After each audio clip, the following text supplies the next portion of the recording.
Hi everyone, this is Dennis with a great new product. My friend Greg has developed 123 Ready TV. It is an app for Windows and Android devices such as the Kindle or smartphones or laptops. Actually, I have it on my Kindle and I watch it every night. I watch TV series that I haven't seen before or I want to just see now, or movies and even sporting events. It's only $19.99 and an instant download. You need to go to oldtimeradiodvd.com and see this amazing new program. It is a perfect gift for only $19.99. So go to oldtimeradiodvd.com today and order. This could be the best gift that you've ever given to anyone. oldtimeradiodvd.com today. Get your instant download and start enjoying. You'll be glad you did at oldtimeradiodvd.com. Mother, is Maxwell House the best coffee in the whole world? Well, your father says so, and your father knows best.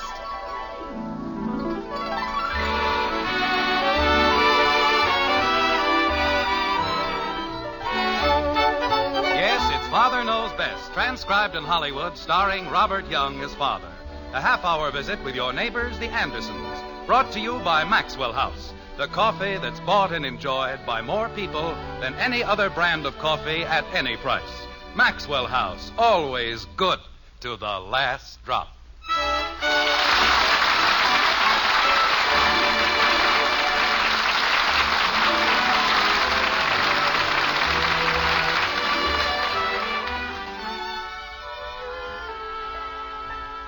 'Twas the night before Christmas, when all through the house not a creature was stirring, not even a mouse.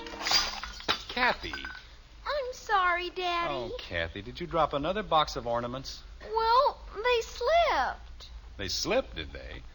Margaret, what's the matter with that child? I asked her to do a perfectly simple little thing. Oh, I'm sorry. I didn't mean to interrupt. Please continue. Thank you. In Springfield, the streets were all covered with snow, and lights blinked a path for St. Nicholas below. Ye gods and little fishes. Now what happened? You blew out a fuse, Dad. Oh, don't be ridiculous. How could I do a silly thing like that? Easy. What? Oh, I said you were putting too many lights on one circuit. Oh, you did? Well, go get a flashlight or a candle or something. How do you expect me to... Oh, I'm awfully sorry. I assure you this wasn't intentional. Please go ahead. Thank you. Thank you very much. The Andersons, gathered as snug as could be, sat waiting for Father to finish the tree. When out in the hall there rose such a clatter... I'll get it. Hello? Oh, hello, Janie. No, we're just trimming the tree. Who is it, dear? It's only Janie, Mother. Well, tell her you call her tomorrow. And come back in here where you belong.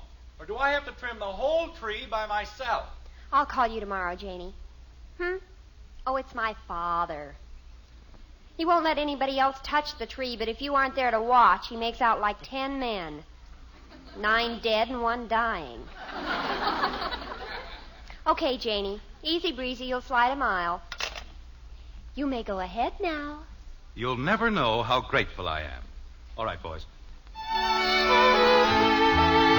When out in the hall there arose such a clatter... Kathy, will you please leave the presents alone? Gee whiz. When out in the hall there arose such a clatter... Oh, well, what's the difference? What I say won't matter. Go ahead, Jim. There. I guess that does it. Well, how does it look? Oh, it's beautiful, dear. Really beautiful. Mm-hmm. The angel's crooked. It certainly is not. That's the straightest angel I've ever seen in my life. Okay, then the tree's crooked. But doesn't anything ever satisfy you? I'm satisfied, but I thought you'd want to know. Something's crooked. Jim, dear, it's getting late. It took me 3 hours to trim that tree, and what thanks do I get? Something's crooked. I think it looks wonderful, Daddy. Thank you, Kathy. It's certainly different, Father. Thank you, Betty. It still looks crooked to me. Jim, it's awfully late. If you're going to tell the children their Christmas story, you'd better start. They'll be up until midnight as it is. Well, maybe they'd just as soon not hear the story this year. Oh, no, Daddy. Please. Betty? I'd like to hear it, Father. All right. Bud? If the tree isn't crooked, why are all the bells cockeyed?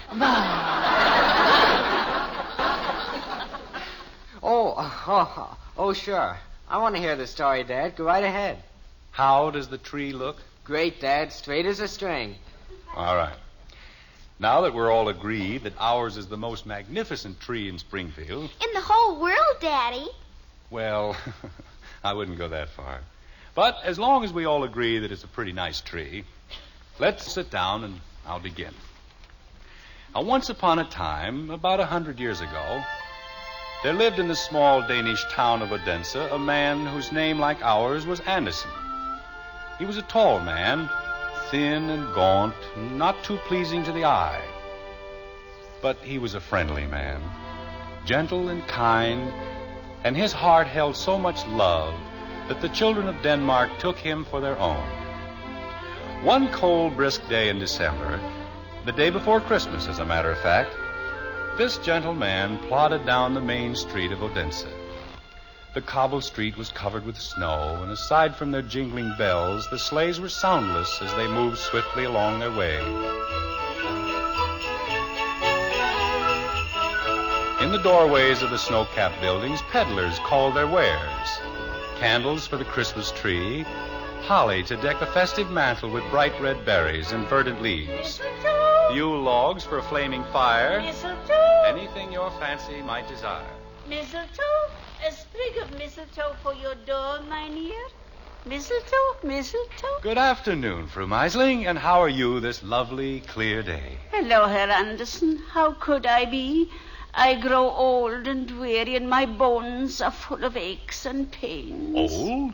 No one is old, Fru Meisling. As long as the heart is young and the spirit is gay, no one grows old. And what about the feet? Look, Herr Andersen, holes in my shoes. How can your spirit be gay when you must stand in the snow with holes in your shoes? That is easily fixed. Herr Bremer has the skill of a genius. In 1 minute at his cobbler's bench, he can make your shoes like new. Herr Bremer, that thief, that scoundrel. Do you know, Herr Andersen, I have heard that Herr Bremer uses cardboard instead of leather. Cardboard, mind you. Fru Meisling, I'm surprised. You have been looking in the hobgoblin's mirror. Ah, Herr Andersen, you and your hobgoblins. Those are fairy tales for children, not old women. Fairy tales? You think that the stories I tell are not true? Fru Meisling, I am shocked. Ask any child in Denmark, and he will tell you I speak nothing but the truth. About hobgoblins? Well, perhaps I exaggerate a little. But in my stories, people do not gossip. People do not spread rumors. No one says that Herr Bremer's leather is mostly cardboard, unless they have looked in the hobgoblin's mirror. But, Herr Andersen, I have been told, how else does Herr Bremer grow rich? He works hard. He is frugal. And he has a good heart. The one who told me she has a good heart, too. Then it was she who looked in the hobgoblin's mirror. Fru Meisling, this was an evil goblin, one of the very worst. For he was the demon himself. One day he was in a wonderful humor, for he had fashioned a mirror, a very peculiar mirror which would appeal only to a goblin of this very low order. You see, anything good or beautiful that was reflected in this mirror immediately shrank to almost nothing. But anything evil or ugly was instantly enlarged out of all proportion. That was very amusing, the demon thought. And then he had another idea, a truly evil idea. Whenever a good, kind thought passed through a person's mind, it was reflected in the mirror as a grin. And even the hobgoblins themselves had to chuckle at this artful invention. They scurried about with a mirror until there was not a country or a person in the whole world who had not appeared all twisted and misshapen in this demon's glass. And then, Fru Meisling, it happened. The hobgoblins decided to take their mirror up to heaven, too. They wanted to mock the very angels themselves. So they flew higher and higher and higher into the sky, closer and closer to the realm of angels. And the higher they flew, the larger became the grin in the mirror. The thoughts of the angels, pure and kind as a thought can be, shook the mirror so that it plummeted to earth, where it was shattered into 100 million pieces. And that was very sad, Fru Meisling, for some of these fragments, no larger than a grain of dust, still float about the world. Each of them carries with it just a tiny bit of the hobgoblin's power. Each little piece makes one see evil where there is good, ugliness where there is beauty. Fru Meisling, I think I see it now. In the corner of your eye, a tiny speck. Let me take it out. Yes, Mynheer, take it out. Please take it out. Fru Meisling, you are trembling. There's no need to be afraid. Oh, Herr Anderson, you and your stories, you make me forget. That is too bad. I wish only to make you remember. Herr Anderson, about Herr Bremer, I should not have spoken as I did. Will you forgive me? There, it's out, that evil piece of glass. You see, it's as easy as that. You are a very good man, Herr Anderson. Here, take this sprig of mistletoe. It will cost you nothing. I shall treasure it, Fru Meisling, to the end of my days. Ah, go away before you charm the buttons off my shoes. Goodbye, Fru Meisling. And a Merry Christmas to you. Merry Christmas, Herr Anderson, and God go with you. Mistletoe, a sprig of mistletoe for your door, my name. Well, Mistletoe. I'll wager I cut a handsome figure with a sprig of mistletoe pinned to my coat. Very handsome indeed. I shall say to Jonas Collin, I need no advance, you skinflint of a publisher. See, who but a wealthy man could afford mistletoe for his coat? That's just what I'll say. Ah, yeah. Oh, well. Come in. The door's unlatched. Good afternoon, Jonas. Am I late? Yes, you're late. Then when are you ever on time? Well, a sprig of mistletoe. Such affluence. Oh, it is nothing. Nothing at all. Poor Fru Meisling. She gives away more than she sells. Yes. She's a very good woman. Jonas... Sit down, my friend, please. We must have a very long talk. Then you've read my new stories? Yes, I've read them. Tell me, what am I going to do with you? That isn't important. What are you going to do with my stories? What can I do with them? Nothing. Jonas, if only you could understand. Understand? Hans Christian Andersen, you drive a man beyond understanding. You write like an angel. Your words have wings, and you waste them. You throw them away on this drivel. Jonas, you're not being very kind. I'm being truthful. Hans, why do you do it? Why do you persist in this foolishness? Foolishness is a point of view, my friend. I am very happy with what I write. Good. Be happy. And be poor. With your talent, with your imagination, you could write the great Danish novel. A play which would pour money into your pockets. I am happier as I am, writing the things I feel I must write. But why, Hans? Tell me, why? Must there always be a reason? All right, you shall have a reason. I am in love with all the people of all the world, and I have a message for them. A message which I can best plant in the spring, when the earth is green and the world is very young. It is a simple message, Jonas, of love and faith. And it takes root swiftly in the hearts of children. That is why I write for them. That is my life. That I shall continue to do. Now you have your reason. Hans, you are a fool. I know. Do I get my advance? All right. But only because I am a fool, too. Good. Then the world is not lost. If there is a rich fool for every poor fool, all will come out right in the end.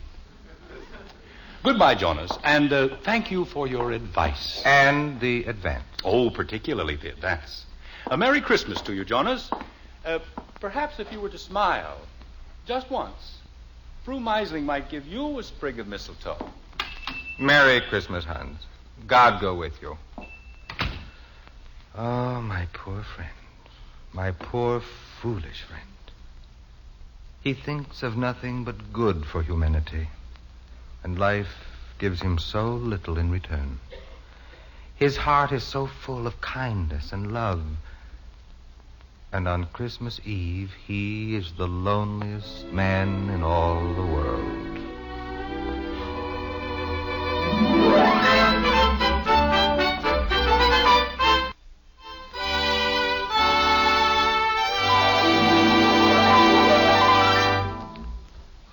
This warm and friendly holiday season of the year has always held special significance for all of us connected with Maxwell House Coffee. For at the famous old Maxwell House in Nashville, Tennessee, Christmas was the day of all days. On Christmas, this celebrated old hotel outdid itself in the bountiful hospitality of the season. Tennessee opossum, garnished head of wild Cumberland boar, white swan roasted in champagne. These and other delicacies were served in regal style when Christmas Day came round. But of all the delicacies the old Maxwell House offered, its coffee was praised the most. Blended in accordance with a treasured recipe, the flavor of this rare and mellow coffee held the essence of the joyous season. Today, Tennessee opossum and wild Cumberland boar are forgotten, perhaps, picturesque reminders of an earlier Christmas day. Of old-fashioned Christmas cheer lives on and on. And in this spirit, the makers of Maxwell House Coffee extend the heartiest of Christmas greetings to you and yours.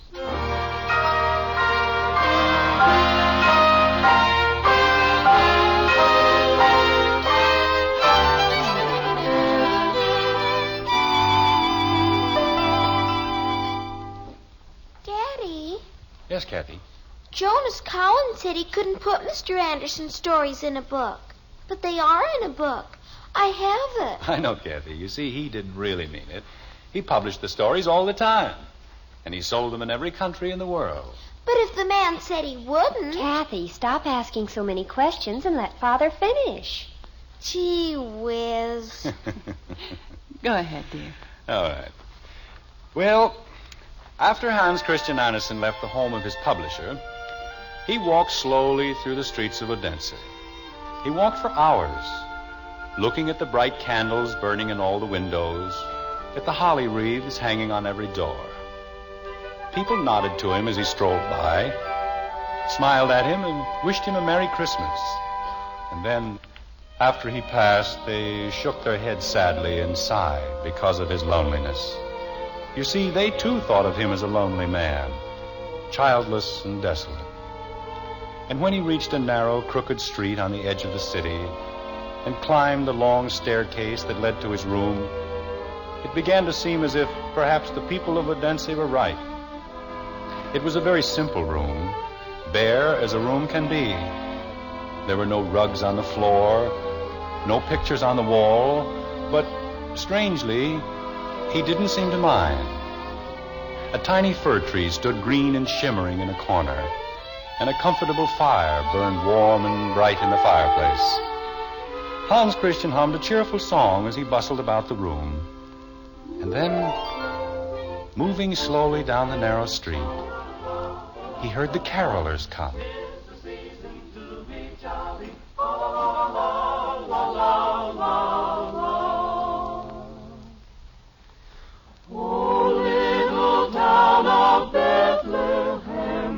Still we see thee lie above thy deep and dreamless sleep.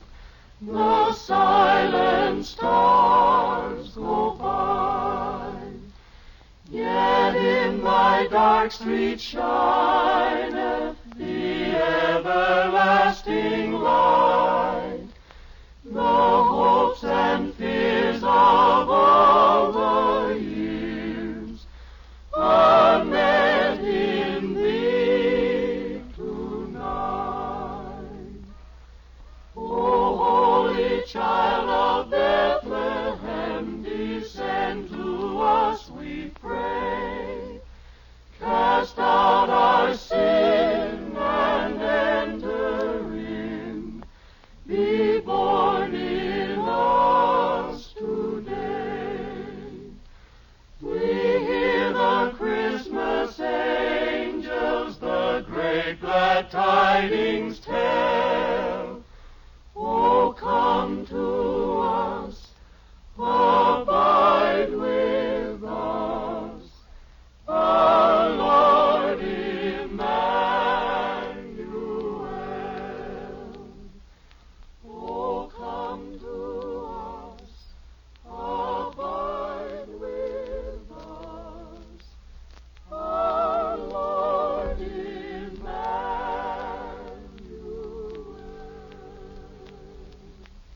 Wonderful. That was wonderful, my friends. A Merry Christmas, Hans Christian. And a Merry Christmas to you, to all of you. May God's blessings be on you to the end of your days, bring you great joy and happiness. Thank you, Hans Christian, and God go with you. Oh, come, all ye faithful, joyful and triumphant. Oh, come ye. How can they say I am a lonely man? What man can be lonely with friends such as these? What man can be sad on a night such as this? On every side, goodwill and peace. In every heart, love and kindness. No. If ever I am sad, it is not on the eve of Christmas Day. Ah, finally they are here. Come in. Come in, my children. There you are. Ah, my children. All my children have come home to see their father. And look at you. What wonderful, wonderful children you are. How you've grown. We've missed you, Father Hans. And I've missed you, Goethe. I've missed you all. My little tin soldier. I'm a big tin soldier, Father Hans. You will always be my little tin soldier. And the nightingale.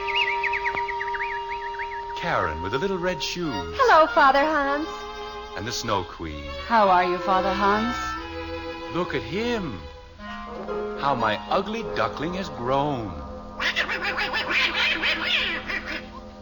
Father Hans. Big claws and little claws. Thumbelina. The shepherdess and the chimney sweep. All of my children are here. All of them.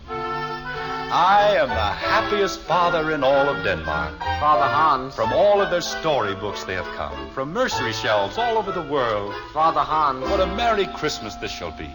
What a Merry Christmas indeed. Father Hans. Tin Soldier, why must you always interrupt? I have a question, Father Hans. A very serious question I must ask. So soon, Tin Soldier? I thought first my children would tell me of their adventures, of the things they have accomplished. It has been a long time, you know. Oh, all right. But we must have discipline, Father Hans. They shall speak, but I shall be in command. First, Karen of the Red Shoes. Report to Father Hans. Well, I brought warmth to the children of the world, Father Hans. Good. I taught them the folly of greed and the comfort of repentance. I spread the gospel of love and the wisdom of faith. You did well, my child. You did very well. Be quiet, Duckling. It is not your turn. Gerda, you are next. Report. Well, I walked with children in their dreams and brought them happiness. I taught them the beauty of devotion and the wisdom of perseverance. That's what I did. You did wonderfully, my daughter. Wonderfully well. Duckling, be quiet. It is still not your turn. Snow Queen, you may report, but be brief. I kissed 1,000 lips, Father Hans, and turned 1,000 hearts into lumps of ice. And Father Hans, I'm tired of being cruel and heartless. Why can't I be kind like the others? Because, my Snow Queen, you are vanity. You teach your own lesson. You do good in your own way. That is your fate. Duckling, for the last time I tell you... Wait. Let him speak, Tin Soldier. He is so eager. Speak, my little duckling. That's what I did. I see. Well, you did very well. Very well indeed. I am proud of you. And now, Tin Soldier. Father Hans, I have a complaint. Why do I have to have only one leg? It is very inconvenient. If I can spend all of my days in endless dancing, certainly you can stand around on one leg. Stand around? I fight 1,000 battles every day. I am the most valiant soldier of them all. Valiant? Pooh. Being gobbled up by a fish? I suppose you call that valiant. Children, please, we must not quarrel. Soon it will be midnight, and you must return to your homes. But first, I must give you your Christmas gift. The most wonderful gift I can bestow. I give you all a new little sister, the Match Girl. Welcome, little sister. Hello, Match Girl. Father Hans, Yes, Goethe? why doesn't she say something? Can't she talk? No, Goethe, I fear not. But she carries with her a wonderful gift for the world. 3 matches, which can bring wisdom and comfort to all mankind. She strikes her first match, so. And to the eyes of man are revealed all the beauties of the earth. The whisper of wind in a leafy tree. A soft crown of light on an angry cloud. Birds soaring through a clear blue sky. The surf as it pounds on a winding shore. All of these and many more our Match Girl brings to the world. She strikes her second match. And in its light we find truth. Here is the wisdom of man and his conscience. Here is the hope of man and his sorrow. Here is the power of man to build a world of righteousness and justice. Here is peace for all mankind, if man will but accept it. Then the third match, the most important match of all, for it brings love. Look carefully, my children, and see what it reveals. Love of a man for a woman, of a woman for a man. Love of a parent for a child, and the love which is taught to us by God, who is our Father, the love of man for one another. Look again and see how in this love there is no prejudice, how it holds no restrictive covenants of color or creed. See how it glows in the hearts of men, worshiping in the church of their faith, whichever it may be, standing as equals in the sight of God. These are the lessons our Match Girl would teach. Now it is midnight, my children. It is Christmas Day, and there's work to be done. Now go back to your storybooks, to your countless shelves throughout the world. Teach the children of the world as I have taught you. Teach them beauty. Teach them truth. And teach them that which alone will bring them into the sight of God. Teach them love.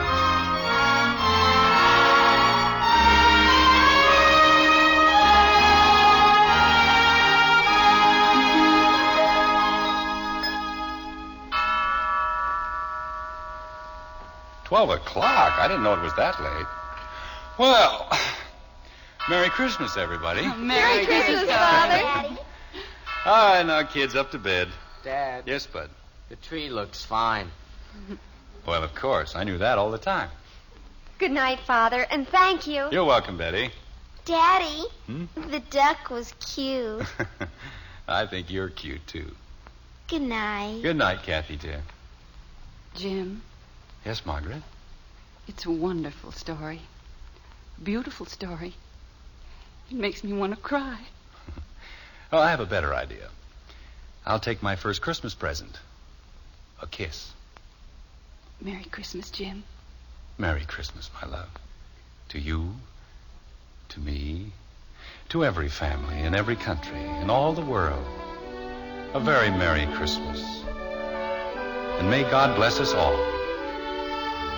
God is the King of Israel. To Father Anderson's Christmas wish, the makers of Post Wheatmeal would like to add their greeting. In this holiday season, may Christmas bring the most in happiness to you and yours.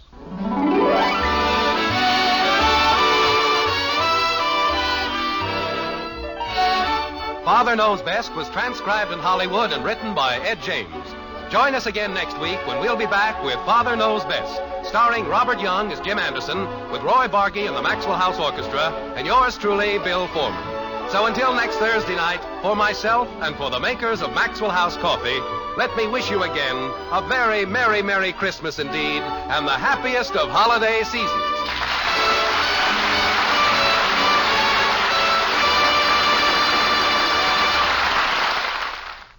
Hear Jack Webb and Dragnet later at Screen Directors on NBC.